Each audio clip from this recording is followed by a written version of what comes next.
This period of luxury occupation ended in 1987 with the beginning of the First Intifada, which I suspect is around the time many of you in this room were born, which makes me feel quite old. But it's important to know this history. And what the First Intifada showed was the impossibility of Israel maintaining this cost-free occupation where it exploited Palestinian labor and land, denied any civil and political rights, and continued to advertise itself as this wonderful liberal democracy and a light unto the nations. So began the beginning of the period, the third 20-year period. And this is the period of the Oslo Accords, beginning sort of a long period of working up to those accords that were signed in 1993. And it was the period really of managed occupation. And the idea here was to co-opt, and at one point the Israeli leaders at the time said it. Shimon Peres, who is now the president of Israel, recalled talking to Yitzhak Rabin, who was the prime minister at the time, and saying, why do we need Yasser Arafat, who was then the PLO leader, of course, making trouble for us outside the country? Let's bring him here, and we can watch him, and we can keep him under control. So the idea was to co-opt the Palestinian leadership and subcontract the management of the occupation to them, all the while creating the illusion of forward movement, of a so-called peace process which would culminate in an independent Palestinian state.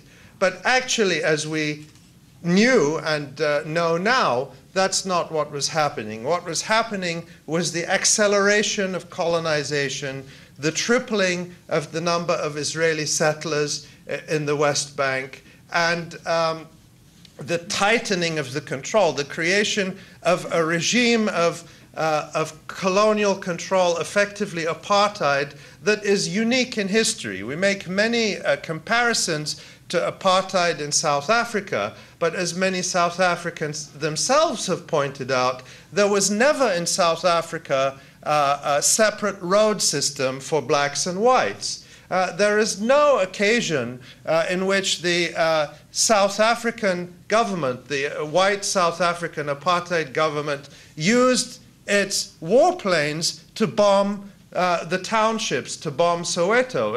It never happened.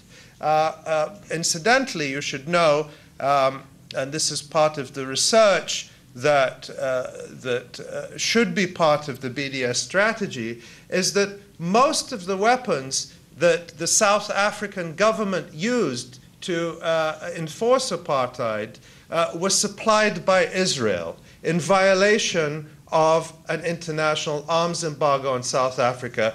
Even the water cannon that they used to suppress demonstrations were made in a kibbutz in northern Israel. And the warplanes and the gunboats of the South African Navy were all supplied by Israel. Nevertheless, South Africa never used these weapons against its own people inside the country.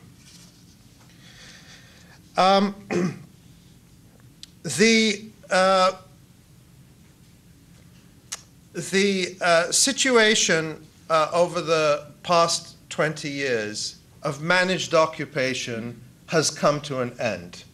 Many people don't realize it. Many people hope that it can be revived, but we're reaching the end of the third phase of a co-opted, collaborationist Palestinian leadership which is able to keep the Palestinian people quiet on behalf of Israel. And the edifice is now slowly crumbling.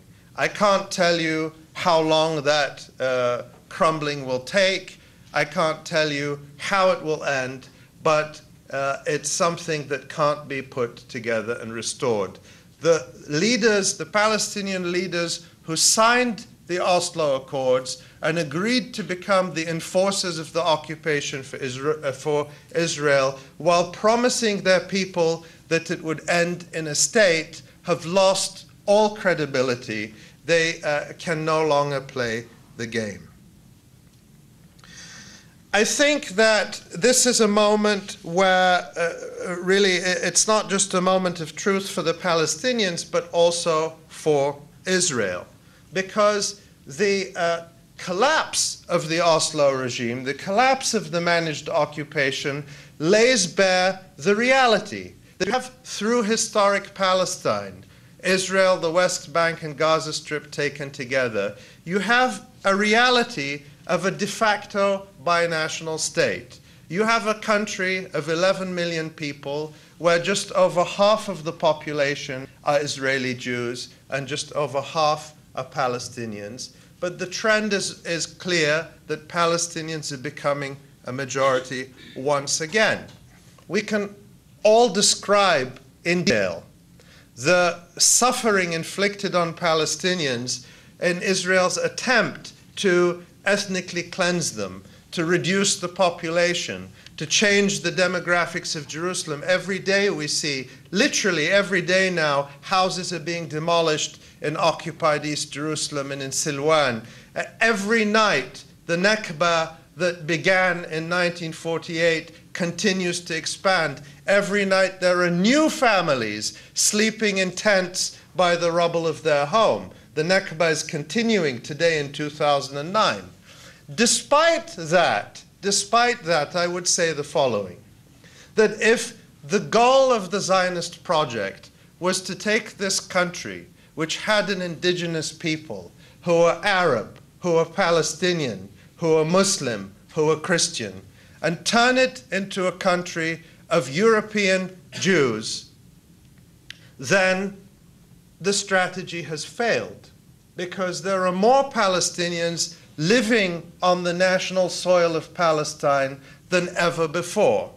And there is no part of Palestine today where there are not Palestinians living, whether it is in the Naqab, in Gaza, in Galilee, in the center of the country, throughout the West Bank. There are very few areas where there is not a Palestinian population. So this is the tremendous failure of the Zionist project, the failure to ethnically cleanse this country.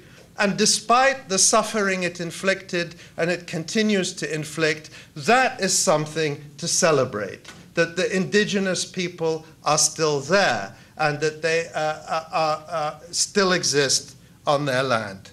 But of course it leaves Israel in a dilemma, because how can you have a Jewish state when the majority population will soon not be Jewish? The ideal solution from Israel's perspective was to conceal this reality with the endless peace process, with the managed subcontracted occupation, but this no longer is working. So we've reached a moment of truth. And I think it's important to recognize that the way these things end, and nobody can read the future, but again, we heard this morning about the very important comparison with South Africa. It's not an identical situation. There are many differences that are worth exploring and discussing. But in our recent history, it is the closest parallel to the situation we have now, of a settler colonial community ruling over an indigenous people by force and facing tremendous resistance and demands by the indigenous people for their rights. And when you go back to the years before the apartheid regime ended, it ended officially in 1994, there was tremendous internal resistance in South Africa, huge uprisings that were very similar to what came later, a few years later, in the first Palestinian Intifada. Massive strikes, massive protests, and the result, the response of the apartheid state was to use enormous violence to suppress the protests in the townships.